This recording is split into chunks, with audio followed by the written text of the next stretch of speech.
She told everyone I was broken, not angrily, not dramatically, just gently, like concern. To our mutual friends, to family and group chats and quiet coffee meetups, she kept repeating the same sentence, as if she'd practiced it. He's emotionally wrecked, depressed, unstable. I can't stay married to someone so weak anymore. She said it softly enough to sound caring, and clearly enough to make people believe her. While she spoke about my condition, I was still paying everything. The full mortgage, the kids' private school fees, her car note, utilities, groceries, every bill that kept our life running. Yet somehow, I became the problem. The man who couldn't cope anymore.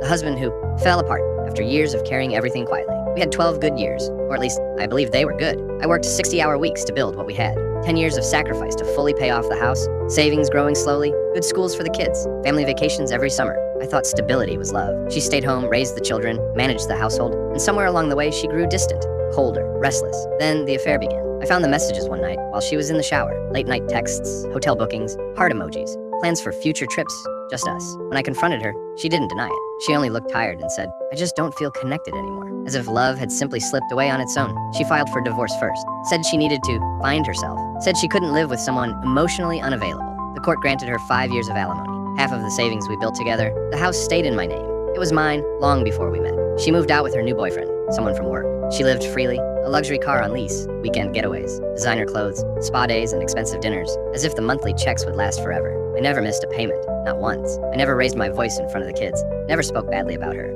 Not to friends, not to family, not even to the children. I simply became quieter. I worked harder, took extra projects, learned new skills, got promoted. Twice, I started investing the money she never knew existed. I rebuilt myself slowly, gently, while she lived loudly on what I provided. 3 years passed. When the money slowed, the man left. Then, she lost her job during company downsizing. No recent experience, no safety net. Alimony ended exactly when the court said it would. Her savings disappeared quickly. First the car was repossessed, then the jewelry sold, then the furniture from her apartment. Friends who once believed her began to see through the story. The invitations stopped, the calls went unanswered. The loans were no longer offered. Rent went unpaid for months. One afternoon, an eviction notice was taped to her door. And then, one rainy evening, she stood on my porch, hair soaked from the rain, eyes swollen from crying, a small suitcase shaking in her hand. "I have nowhere else," she whispered. "The kids won't talk to me anymore. My friends are gone. I just need one night, please."